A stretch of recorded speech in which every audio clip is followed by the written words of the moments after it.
Добро утро! Днес, 19 юни, вие сте с предаването Сутрин с нас. Темата е гражданските протести. Днес ще си говорим с Венцислав Саботинов, представител на протестиращите, и с Живко Желев, председател на неправителствена организация Академия на успех. Добро утро! Добро утро! Добро утро! Протестите продължават вече пети ден. Какво се случва? И аз съм ви поканила днес, за да ми кажете вашата гражданска позиция. Наистина страшно много хора, освен вас, поканих, но само вие, общо взето, наистина, така се отзовахте на моята покана. Това мълчание, според вас, страх ли е от това, което може да се случи на човек, ако изказва гражданската си позиция, или просто нежелание да застане и да говори за това, което мисли? Според мен самата ситуация е доста неясна.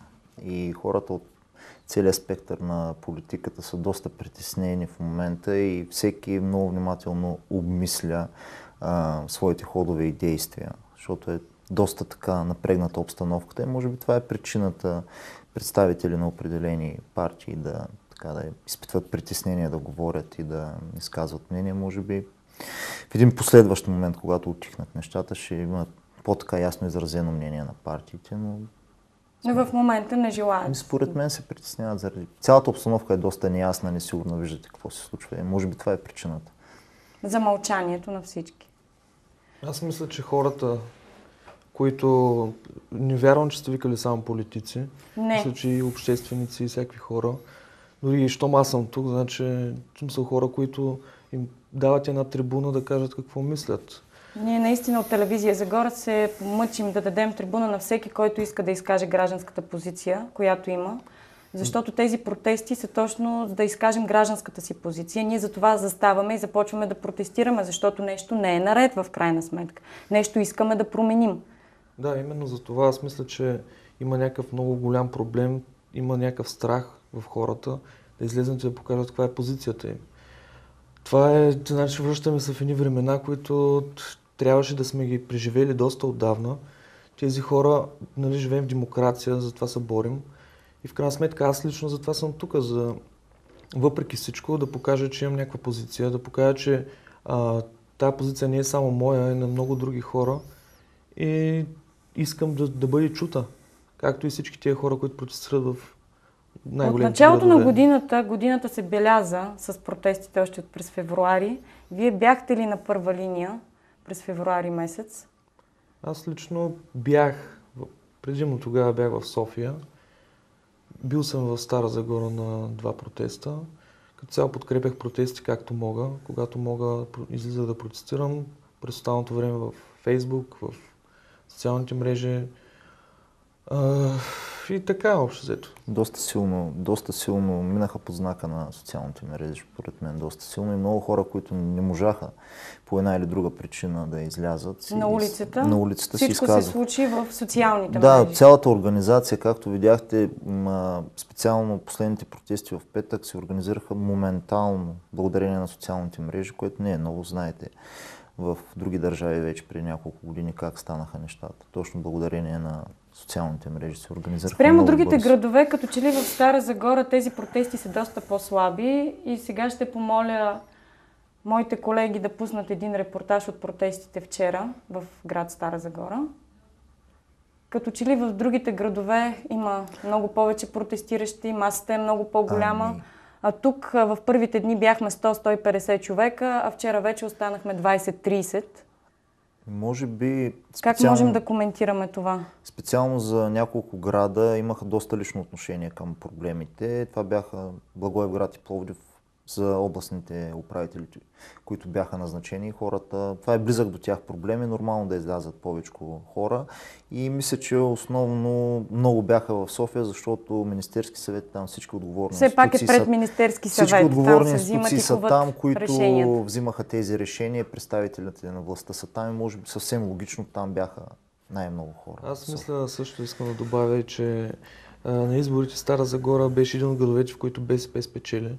Следователно, това се е отразило до някаква степен на хората, които все още имат някакво доверие в тази партия, въпреки че лидерът показва, че не трябва да му се гласува никакво доверие, защото от него нищо не зависи явно. Той е зависим от някакви други кръгове, които определят какво се случва в тази държава, въпреки че хората гласуват доверие именно на Станишев. Така че ще гледаме какво се случи. Стара Загора показва, въпреки тия 20 човека, че има някаква позиция и че се включва в националния протест, така че това няма да бъде забравено. Нека да видим, ако искате материала, колеги. И ще продължим. Не повече от 30 бяха протестиращите тази вечер в Стара Загора. Недоволните носеха плакати с надписи "Избори без двойно гражданство", "Да спрем потурчването на България вън", "Агентите на ДПС от парламента" и "Старозагорци, събудете се". Даниел учи мениджмънт в Пловдив, идва с настроението на пловдивските митинги. Озадачен е обаче от малобройните протестиращи в Стара Загора. "Нямам обяснение на това, което виждам тук", каза той. Нямам никакво обяснение, аз абсолютно не очаквах такова нещо. Мислех, че хората ще бъдат малко по-активни, още повече, че има университет, има и училища и би било редно всъщност да има някакво гражданско мнение и младите да изявяват някаква позиция или... Непокисти пък нарече всички тези, които стоят по домовете си, друг от протестиращите. Хора, които не мислят за бъдещето на децата си. Очакват някой друг да свърши работа, която трябва да свърши. И според такива хора заслужават точно това какво положение, което сме в момента. Плакат препратка към предизборния призив на БСП да върнем България на хората бе сътворил друг от недоволните срещу политиката на управляващите граждани. Предизборният лозунг, основния на БСП, беше да върнем България на хората. Моето мнение е, че ако БКП, БСП върне всичко, което е отнел от България, да го върне на хората, всички ще забогатеем. Петия ден на недоволство отчете най-слабото присъствие на граждани в Стара Загора.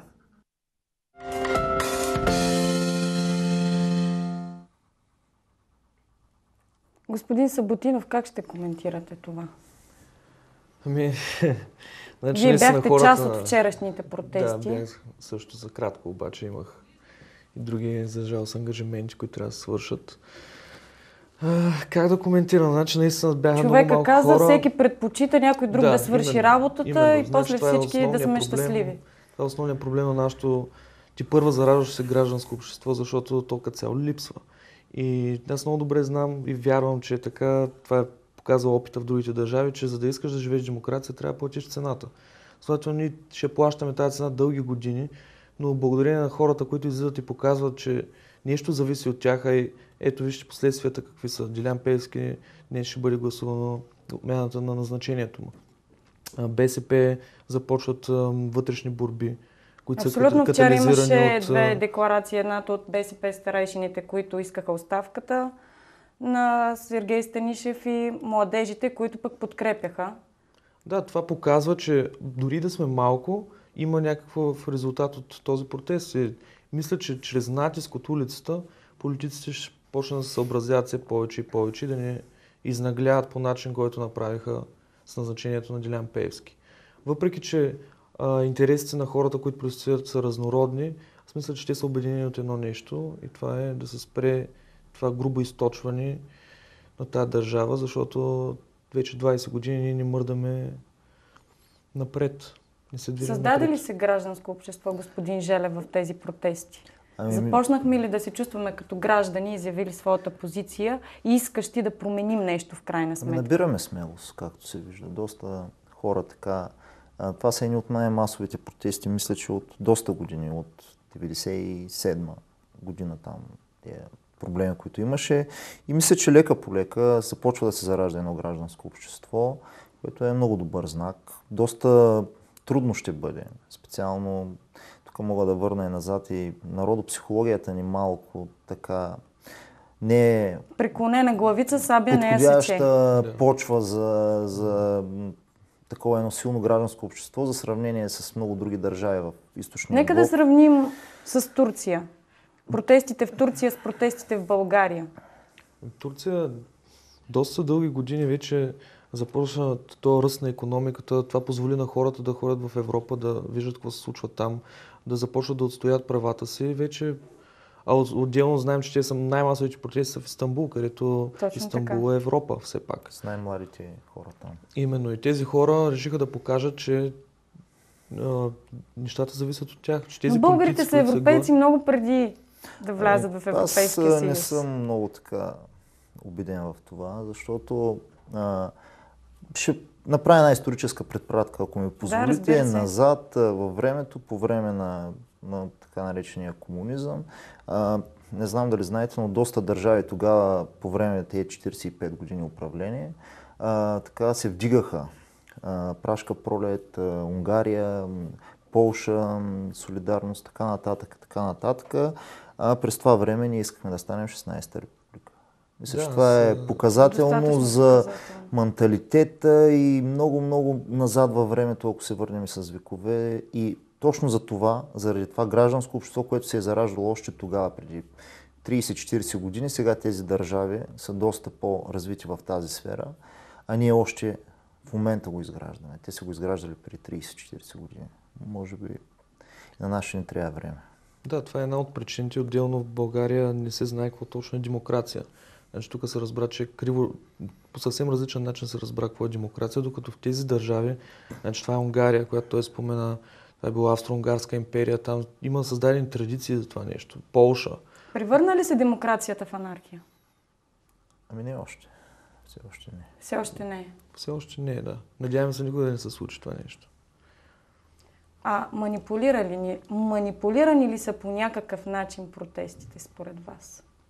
Саботирани ли са? Няма начин. Много често се случва това в крайна сметка. Кой ги инициира тези протести? Няма начин. Плаща ли се на протестиращите? Не, това за да излизат на улицата? За плащане на всички протестиращи някакви суми, това според мен е абсурдно. Няма начин да няма определени кръгове, които да се възползват от тези протести и да има някакъв брой, специално в София от 15 000 души, няма начин да няма някакъв определен брой, но те са, надявам се, да са малко и както виждаме, явно не могат да повлияят толкова, но винаги вчера ще има видяхме някой отново една група около 100 човека, които се бяха влели в протеста в София. Да, но хората ги изолираха веднага, което показва, че те са излезли за съвсем нещо друго там. Те са излезли просто да се отстоят правата и да покажат, че им пука.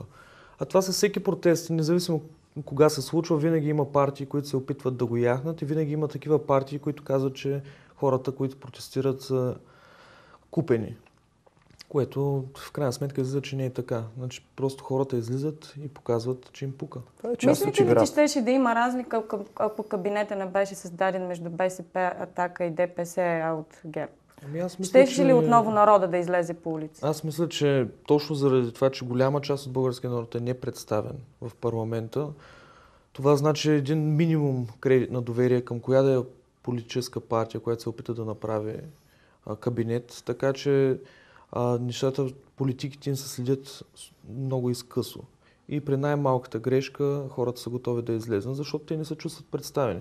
Аз не съм гласувал за нито една от партиите в парламента, така че аз също се чувствам непредставен и когато видя такова изнагляване от тяхна страна, съм готов да излезна и да им кажа, че това не може да се случи. Но все пак сте гласувал, предполагам. Разбира се, да. Но все пак сте гласувал. Защото това е задължително, за да имаме една добра гражданска позиция. В крайна сметка ние трябва да знаем за какво се борим. Според мен действията трябва да определяме дадено правителство или политици според действията им. А не според думите. Който и да беше на власт, която и да е партия, с такива действия, които видяхме съвсем наскоро, ще да получи такъв ответен отговор. Кандидатурата на Делян Пеевски ли преля чашата на търпението? Ами да, тя показва една зависимост. Зависимост, че олигархията може да назначава където си иска, когото си иска.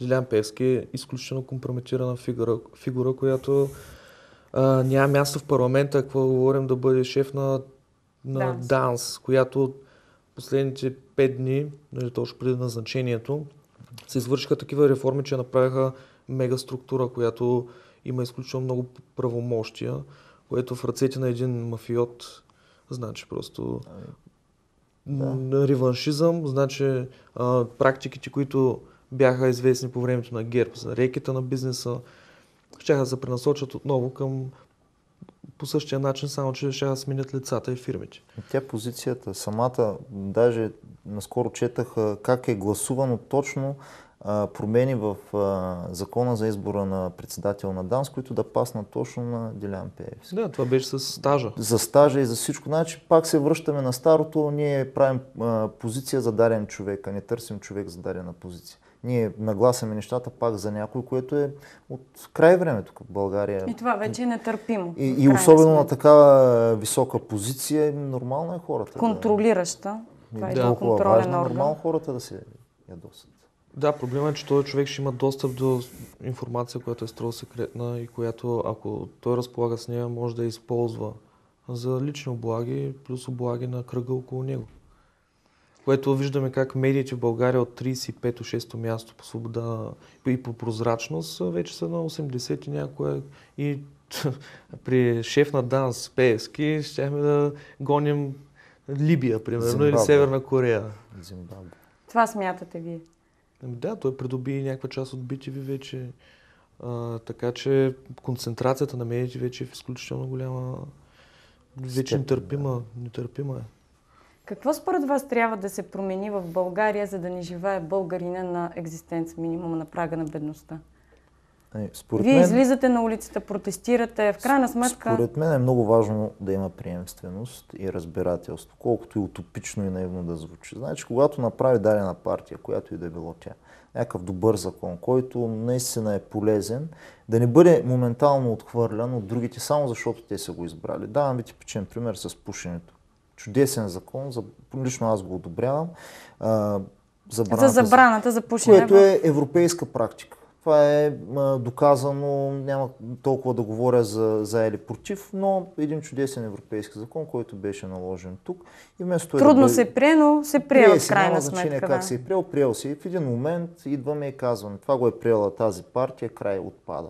Добре, те не са перфектни, нито тези, но когато има нещо добро, защо да не го оставим? Въпреки че е от вашите опоненти и обратното, и за други закони. Трябва да има приемственост и те грозни кампании, които се водят, също не помагат. Аз мисля, че най-вече трябва да има контрол от страна на гражданите, на политиците. Как да се извърши този контрол от страна на гражданите, според вас? Точно чрез това искаме. Значи, първо, не чрез протести. Трябва хората да се ангажират малко повече с това, което се случва в тяхната държава. Трябва да се излъчат някакви организации, които да съблюдават контролни органи. Първо, нали, по време на февруарските протести се изкочиха протестиращи с една идея да има граждански представители в ДКЕВР, които да се сменят, да са на ротационен принцип, за да не се създават корупционни практики.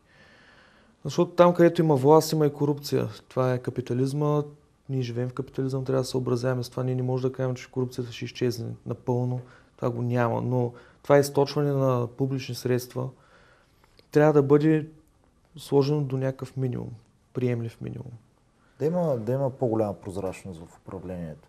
Примерно, при вземане на такова важно решение, както предложих, пак за Пеевски ще се върна, представят се няколко кандидата, широко обсъждане, отворено към граждани, които да вземат участие дори с техни предложения за тази длъжност, кандидати като едно нормално интервю за работа. Просто хората... струва ли ви се реално? Защо да, и това буди доверие. Значи, когато ти представяш няколко кандидатури, ти питаш хората и подлагаш го на обществено мнение, кой е най-добрият от тях. Те кой одобряват, като съответно, нали, като в американския стил излизат, дебатират точно по темата, а не да изкривяват, да се нападат, да ваят компромати. Това показва, че тези хора са там не за да отстоят интереса на националната сигурност. Менталитета ли ни кара винаги в нашите кампании предизборни да вадим компромати? Това е една практика, която явно работи. Следователно продължават по същия начин. Тук зависи от гражданите дали ще се хванат на тия партенки. Явно се хващат по някакъв начин. Почват да се отвръщават гражданите вече от тези грозни кампании. Те показаха на тези избори, че се отвръщават, защото в крайна сметка въобще не излязаха да гласуват. Процента на гласуващите е много нисък. Дори и вчера излезе срещу президента един компромат, може би сте чули, който се оказа, че е напълно изфабрикуван най-вероятно. И хората почват да се отвръщават според мен и крайно време е да заложим на положителната кампания, на истинската работа. Хората не искат вече, мръзна им да се занимават с такива партенки, с флашки и с такива неща. Вече им писна според мен. Господа, протестите така или иначе ще приключат. След това какво според вас ще се случи? Те според мен ще приключат тогава, когато политиците се слушат в протестиращи. Тоест, в момента едно от главните искания е промяна в избирателния кодекс. След като това стане, аз не виждам това правителство да се задържи повече от няколко месеца.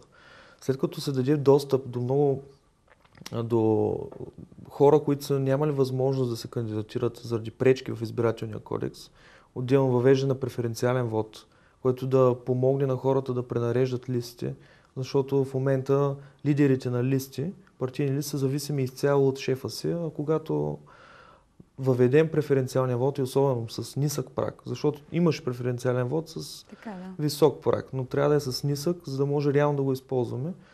И тогава мисля, че това е едно добро начало за промяна на цялата система и за подобряване на качеството на политиката и на хората вътре съответно. Какъв трябва да е следващия кабинет?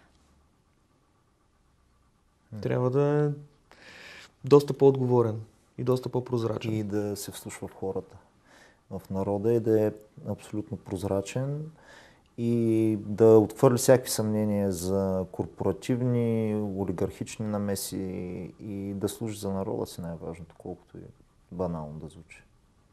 Смятате, че олигарсите трябва да са вън от властта?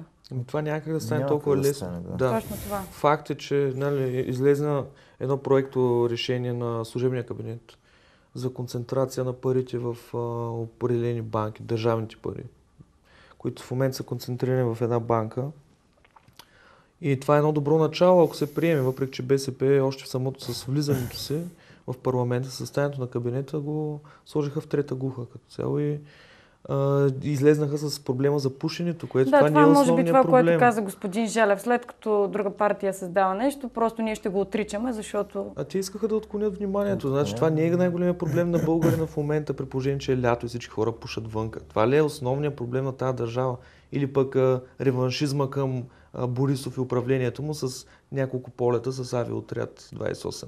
Това е окей, но нали, трябва, който е но върху това ли трябва да се акцентира? Именно. Това ли е най-важният проблем на тази държава, при положение, че идва новия програмен период. Трябва да се договарят договори, които са за милиарди евро. Трябва да плащаме депозити, дали ще може да усвоим тия пари. Това е основният проблем.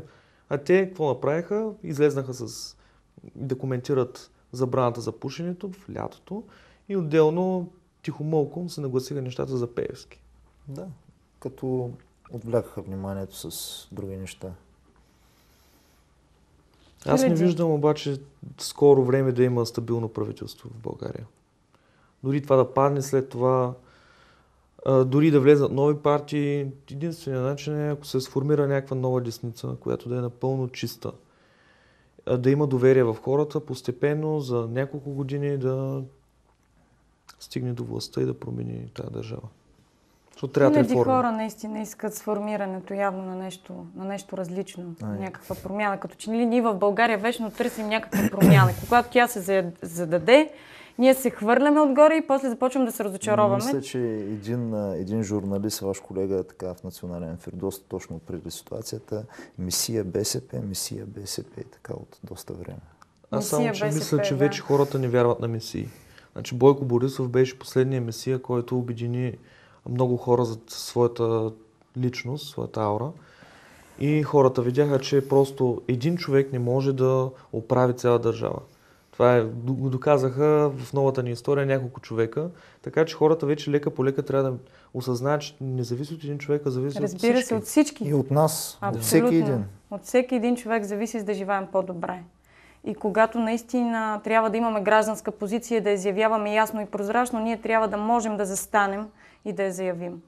А не наистина, както казва един от протестиращите вчера, да се крием в къщи и да искаме някой друг да ни свърши работата. Благодаря ви за този разговор. Благодаря за поканата. Благодаря. Това беше всичко от нас. Останете с Галина Георгиева. Прекрасен и невероятен ден.